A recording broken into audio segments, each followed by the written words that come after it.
জুলাই জাতীয় doctors day.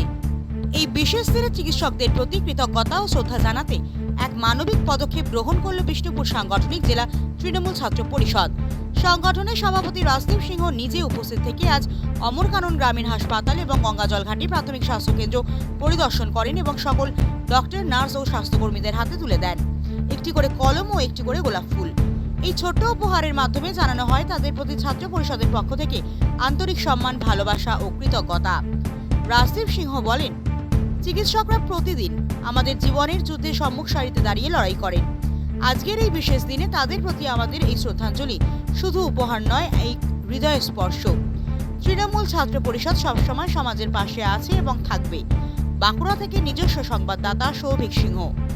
Bishnupur সাংগঠনিক জেলা তৃণমূল ছাত্র পরিষদের পক্ষ থেকে আজকে আমরা ডক্টর ডে, বিধানচন্দ্র রায়ের যে জন্মদিবস আমরা পালন করলাম এবং প্রত্যেকটা ডাক্তারদের যারা নিরলস পরিশ্রম, ত্যাগ, তিতিক্ষার মধ্য দিয়ে, যারা 24 ঘন্টা ডিউটির মধ্য দিয়ে মানুষকে পরিষেবা এবং পশ্চিমবাংলার প্রত্যেকটি মানুষকে আজকে সেবা সহ আগামী প্রজন্ম যে বাচ্চা শিশুটি জন্মগ্রহণ করছেন তাকে যে পৃথিবীতে নিয়ে আসছেন, ভগবানের উপর যদি কারো বিশ্বাস থাকে মানুষের, তিনি ডাক্তার, সে তাদেরকে সম্মান যাপন এবং ডক্টর বিধানচন্দ্র রায়ের আজকে জন্মবার্ষিকী, সেই উপলক্ষে ডাক্তার ডে আমরা পালন করছি। আমরা ডাক্তারদের কাছে পৌঁছেছি, সম্মান যাপন করেছি, আমাদের তরফ থেকে গোলাপ ফুল, পেন এবং অল্প মিষ্টি দিয়ে তাদেরকে সম্মান জানিয়েছি। তাদেরকে আমাদের বক্তব্য ছিল যে আপনারা ভালো থাকুন, আপনারা সুস্থ থাকুন, পশ্চিমবাংলার সুস্থ সমাজ গড়ে তুলুন।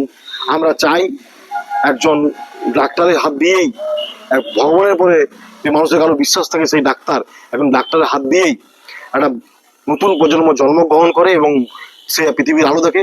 আমিও এসেছি, আগামী প্রজন্ম আসবে, তাই তারা ভালো থাকুক, আজকের দিনে তারা আগামী দিনের নতুন পশ্চিমবঙ্গ গড়ে তুলুক এই আশা। আমার কারণ গ্রামীণ হাসপাতালে গিয়েছিলাম, সেখানে ডাক্তারদিকে সম্মান জানিয়েছি, উৎসাহ জানিয়েছি এবং ডাক্তারের সঙ্গে সহকর্মী হিসেবে যারা নার্স কাজ করেন তাদেরকেও সম্মান জানিয়েছি। গঙ্গাজল প্রাথমিক শিক্ষা কেন্দ্রে এসেছি, এখানেও আমরা ডাক্তারদেরকে সম্মান জানালাম এবং স্যালুট জানালাম যে আপনারা আছেন বলে পশ্চিমবাংলার প্রতিটা মানুষ সুন্দর আছে, সুন্দরভাবে চিকিৎসা ব্যবস্থা আপনারা নিয়ে যাচ্ছেন, এই জন্য আমাদের কুর্নিশ জানাই। সমাজের প্রতি বার্তা দেবো, ডাক্তাররা ভগবানের পরে যদি মানুষ তাদেরকে বসিয়ে থাকেন, ডাক্তাররা কোনোদিন ইচ্ছাকৃতভাবে কোনো ঘটনা ঘটান না, কিন্তু যদি বা কোনো জায়গায় যদি কোনো ঘটনা ঘটে থাকে তার জন্যে আমিও গভীরভাবে দুঃখিত, কিন্তু দোষ আমি কোনোদিন, ডাক্তাররা মানুষের শত্রু নয়, এরা প্রত্যেকটা মানুষের তারা সঙ্গে থাকে। এখানে যেখানে ঘটনা ঘটছে সেই পরিপ্রেক্ষিতের উপর কি ঘটছে তার উপর আজকের দিনে এই কথা বলার নয়, আজকের দিনে শুধু একটা কথাই বলার, ডাক্তার দিকে আমরা সকল ডাক্তার সমাজকে ধন্যবাদ জানাবো। আজকের দিনে আপনারা আছে বলেই পশ্চিমবাংলার প্রতিটা মানুষ সুস্থ আছে, সবল আছে, সুন্দর আছে।